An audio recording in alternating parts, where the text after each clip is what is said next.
Hello दोस्तों, स्वागत है आप सभी का हमारा इस दूसरा वीडियो में, जिसमें मैं आप सभी को प्रॉमिस किया था कि मैं आप सभी को 20 दिनों में ए प्लस की गारंटी देता हूं। मतलब 20 दिनों में आपको ए प्लस दिलवाऊंगा। तो ये हमारे साइंस का दूसरा वीडियो है।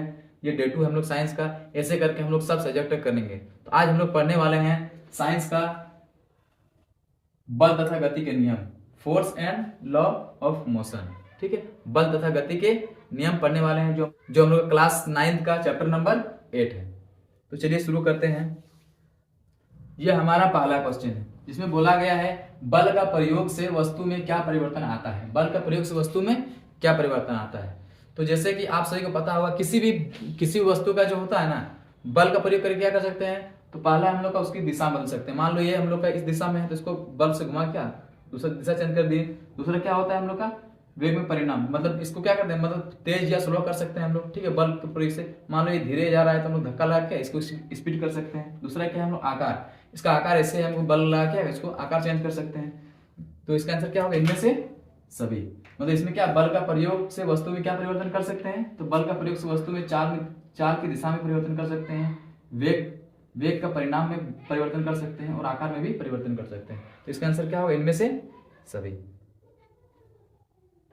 कट करना, ठीक है। नेक्स्ट क्वेश्चन है कि बल का एसआई मात्रक क्या होता है। बल का एसआई मात्रक क्या होता है। तो बल का एसआई मात्रक होता है न्यूटन। बल का एसआई मात्रक याद रखना बच्चों, बल का एसआई मात्रक क्या होता है, न्यूटन। इसमें पूछा है बल का एसआई मात्रक क्या होता है। तो देखो न्यूटन का मतलब होता है केजी मीटर प्रति सेकंड स्क्वायर, केजी मीटर प्रति सेकंड स्क्वायर। ये रहे या फिर न्यूटन रहे, दोनों का मतलब एक ही होता है। न्यूटन बराबर होता है केजी मीटर पर सेकंड स्क्वायर के। केजी मीटर पर सेकंड के स्क्वायर के क्या बराबर होता है, न्यूटन। तो ये इसको न्यूटन ही बोल सकते हैं। तो क्या होता है, तो बल का ऐसा मात्रक क्या होगा, न्यूटन होगा या फिर केजी मीटर पर सेकंड स्क्वायर होगा। नेक्स्ट क्वेश्चन है संवेग का ऐसे मात्रक क्या होता है। संवेग का ऐसे मात्रक क्या होता है। तो संवेग का सूत्र होता है द्रव्यमान गुना वेग। द्रव्यमान मास गुना वेग मतलब क्या होता है, वेलोसिटी। ठीक है, m गुना v। संवेग बराबर क्या होता है, m गुना v। और जो हम लोग मास होता है उसका होता है केजी। मास का सूत्र क्या होता है, मास कैसे मात्रक केजी। और वेग का होता है मीटर प्रति सेकंड।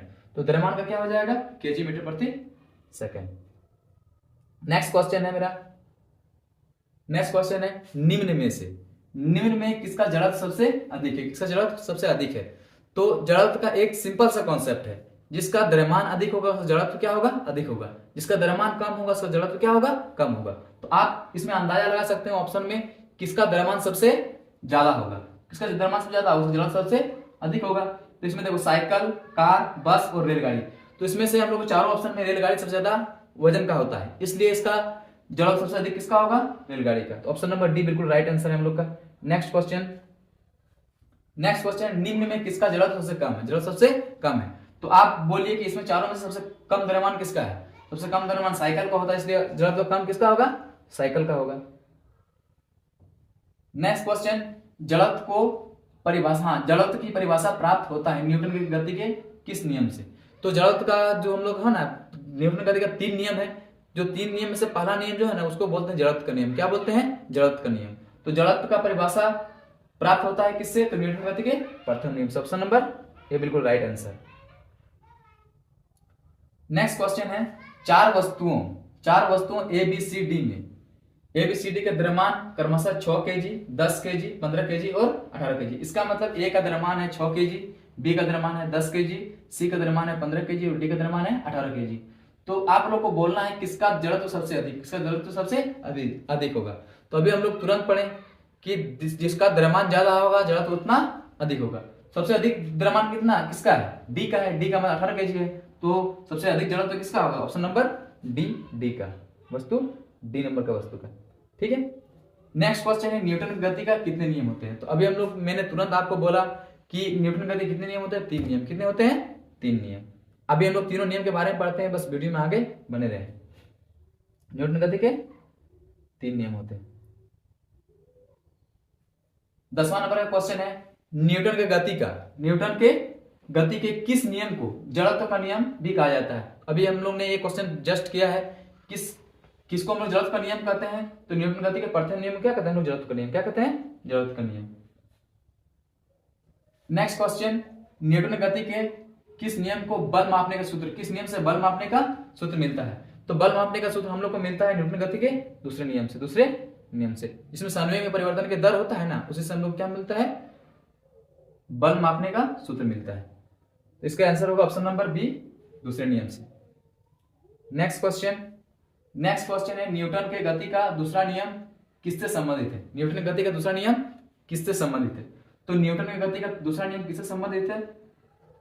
संवेग परिवर्तन की दर से। तो न्यूटन के संवेग में परिवर्तन के दर को हम लोग बोलते हैं न्यूटन के गति का दूसरा नियम। तो न्यूटन के गति का दूसरा नियम किससे संबंधित है? संवेग में परिवर्तन की दर। इससे हम लोग को बल का भी सूत्र मिलता है, याद रखना, ठीक है। नेक्स्ट क्वेश्चन क्या है, प्रत्येक क्रिया के समान एवं विपरीत प्रतिक्रिया होती है, यह गति का कौन सा नियम है? तो यह गति का हम लोग का तीसरा नियम है, जिसको हम लोग बोलते हैं क्रिया प्रतिक्रिया का नियम। तो क्रिया प्रतिक्रिया का बाद बोलेगा तो हम लोग कौन सा नियम होगा? न्यूटन गति का तीसरा नियम, थर्ड लॉ। नेक्स्ट क्वेश्चन है न्यूटन के तृतीय नियम में मिलता है, न्यूटन गति का तृतीय नियम से क्या मिलता है, या फिर तीसरे नियम से क्या मिलता है? तो न्यूटन गति का तीसरे नियम से मिलता है हम लोग का दो वस्तुओं के बीच ही लगने वाले बलों में संबंध। क्या मिलता है? बल का परिभाषा सेकंड से मिलता है, बल को मापने का तरीका भी लगभग सेकंड से ही मिलता है। तो हम लोग थर्ड में क्या होगा? तो ये जो है ना, दो वस्तुओं के बीच लगने वाले बल का संबंध, ये हम लोग को मिलता है किससे? जैसे बंदूक और गोली वाला एग्जांपल होता है ना, जैसे हम लोग बंदूक से गोली चलाते हैं तो गोली में कितना बल लगता है, बंदूक में कितना बल लगता है, वो सब हम लोग मापते हैं। किसमें मापते हैं? न्यूटन गति के तीसरे नियम से। तो दो वस्तुओं के बीच में लगने वाले बलों का संबंध हम लोग नापते हैं न्यूटन गति के तीसरे नियम से। नेक्स्ट क्वेश्चन है हम लोग का, नेक्स्ट क्वेश्चन है चलती बस में एक यात्री बस के अचानक रुकने पर आगे की ओर गिर जाता है, यह समझाया जा सकता है किस नियम से? न्यूटन गति का पहला नियम, न्यूटन गति का दूसरा नियम, न्यूटन गति का तीसरा नियम, या फिर संवेग संरक्षण का सिद्धांत। तो इसका आंसर होगा न्यूटन गति का पहला नियम। जब भी इस टाइप का क्वेश्चन आएगा ना कि हम लोग का मतलब बस में अचानक ब्रेक लगने से या फिर अचानक गति में आने से कोई आदमी झुक गया, ये सब किसमें आएगा? संवेग संरक्षण, किसमें आएगा? न्यूटन गति का पहला नियम। इसका आंसर क्या है? न्यूटन गति का पहला नियम। नेक्स्ट क्वेश्चन क्या है मेरा? नेक्स्ट क्वेश्चन है बल F। बल को हम लोग बोलते हैं F फोर्स, और द्रव्यमान क्या बोलते हैं M, तथा त्वरण को A है। तो संबंध है, इसका संबंध क्या है? तो याद रखना, जो बल होता है ना, बल बराबर क्या होता है? बल बराबर होता है, बल F बराबर होता है m Guna A, m Guna A। बल बराबर F बराबर m गुना A होता है, m गुना A। m का मतलब होता है मास, मतलब द्रव्यमान, और A का मतलब एक्सेलरेशन, मतलब त्वरण, ठीक है। तो m गुना A, बल का सूत्र क्या होगा? F into m Guna A। Option number A बिल्कुल राइट आंसर है, ठीक है। नेक्स्ट क्वेश्चन मेरा है, 1 किलोग्राम भार कितने न्यूटन के बराबर होता है? तो 1 किलोग्राम भार कितने न्यूटन के बराबर होता है? तो 1 किलोग्राम भार 9.8 न्यूटन के बराबर होता है। ये 9.8 याद रखना, क्योंकि हम लोग छोटा जी का मान कितना 9.8 होता है, इसलिए याद रखना, ठीक है। नेक्स्ट क्वेश्चन क्या है मेरा, किसी m द्रव्यमान की वस्तु जिसका वेग v है का संवेग क्या होगा? उसका संवेग क्या होगा? किसी m द्रव्यमान का वस्तु जिसका वेग v है, उसका संवेग क्या होगा? अभी मैंने बोला था कि संवेग बराबर क्या होगा? द्रव्यमान गुना वेग, द्रव्यमान गुना वेग, या फिर क्या बोलेंगे? m गुना v, मास गुना वेलोसिटी, मास गुना वेलोसिटी, मास गुना वेलोसिटी मतलब क्या होगा? द्रव्यमान गुना वेग। इसका आंसर क्या होगा? m गुना v। Option number D, option number D बिल्कुल राइट आंसर है। अगला क्वेश्चन 19 नंबर, रॉकेट तथा जेट इंजन न्यूटन के किस नियम पर कार्य करता है? न्यूटन के किस नियम पर कार्य करता है? अभी मैंने बोला कि जब भी क्रिया प्रतिक्रिया का बात आएगा, ठीक है, मान लो हम लोग रॉकेट जो चलता है क्या करता है? वो नीचे प्रेशर देता है तो वो आगे की ओर जाता है, ठीक है, इस टाइप का आता है ना। तो ये देखो किस प्रकार का, मतलब वो क्या कर रहा है? बल लगा रहा है नीचे तो वो ऊपर की ओर जा रहा है, ठीक है।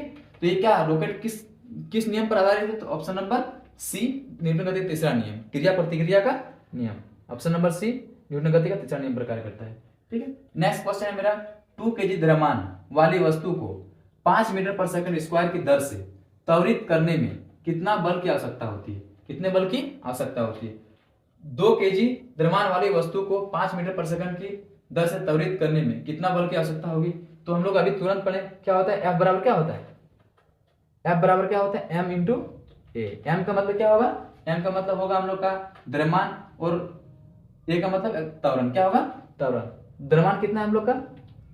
द्रव्यमान है 2 kg और त्वरण कितना है 5 मीटर पर सेकंड। इसका क्या 5 दूनी 10 न्यूटन। कितना हो जाएगा बल होगा 10 न्यूटन। ऑप्शन नंबर बी बिल्कुल राइट आंसर है। नेक्स्ट क्वेश्चन है 3 केजी द्रव्यमान की वस्तु पर 12 न्यूटन का बल लगाने से 3 केजी द्रव्यमान की वस्तु पर 12 न्यूटन का बल लगाने से उत्पन्न त्वरण क्या होगा। त्वरण क्या होगा अभी हम लोग ने देखा, क्या देखा, F बराबर क्या होता है, F बराबर होता है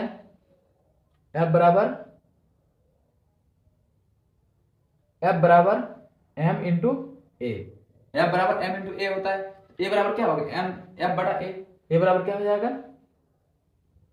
F भागा में m। क्या किए मैंने, F बराबर m इंटू ए होता है ना, तो क्या हुआ हम लोग a निकालना है, मतलब त्वरण निकालना है, तो क्या करेंगे m को गुना में तो भागा में आ जाएगा इधर, F बटा m हो जाएगा। a बराबर F बटा m हो गया। ठीक है, तो अब a बराबर कितना है, तो a कितना है मेरा, a निकालना है। F कितना दिया है, F दिया है मेरा 12 न्यूटन। कितना दिया है 12 न्यूटन। और फिर हम लोग का द्रव्यमान कितना है 3 केजी। कितना है 3 केजी। 12 को 3 से काटेंगे, आंसर कितना होगा 4। कितना होगा 4। तो ऑप्शन नंबर ए बिल्कुल राइट आंसर है। ऑप्शन नंबर ए 4 मीटर पर सेकंड स्क्वायर। 22 नंबर 10 केजी की वस्तु में 2 मीटर पर सेकंड स्क्वायर का 2 मीटर पर सेकंड का त्वरण उत्पन्न करने के लिए कितने बल की आवश्यकता होती है। कितने बल की आवश्यकता होती है, फिर कितना बल आवश्यक है। तो ये बल का सूत्र क्या होता है हम लोग का, F बराबर m इंटू ए। तो हम लोग का F कितना, तो m कितना दिया है, m दिया है 10 केजी। ठीक है, और a कितना है, a है मेरा 2, तो कितना होगा 10 2 जा 20। कितना होगा 20 न्यूटन। ऑप्शन नंबर ए बिल्कुल राइट आंसर होगा। Option number A 20 Newton. तो यहीं पे समाप्त होता है हमारा ये वीडियो। मुझे पता है मैंने बहुत ज़्यादा फास्ट में वीडियो किया है, क्योंकि समय मेरे पास बहुत ज़्यादा कम है और हम लोग को सिर्फ इंपॉर्टेंट क्वेश्चन करना है। और जितना भी क्वेश्चन मैंने कराया है वो मोस्ट इंपॉर्टेंट क्वेश्चन है। ये इंपॉर्टेंट एग्जाम में आप लोगों को पूछा जाएगा, तो यही सब क्वेश्चन पूछा जाएगा। तो आपसे उम्मीद करता हूँ कि ये पूरा वीडियो आप देख चुके होंगे और अच्छे से पूरा क्वेश्चन रिविजन करेंगे। इसका PDF मैं अपना टेलीग्राम चैनल में डाल दूंगा। टेलीग्राम चैनल का लिंक आपको डिस्क्रिप्शन में मिल जाएगा। तो बस मिलते हैं नेक्स्ट वीडियो में।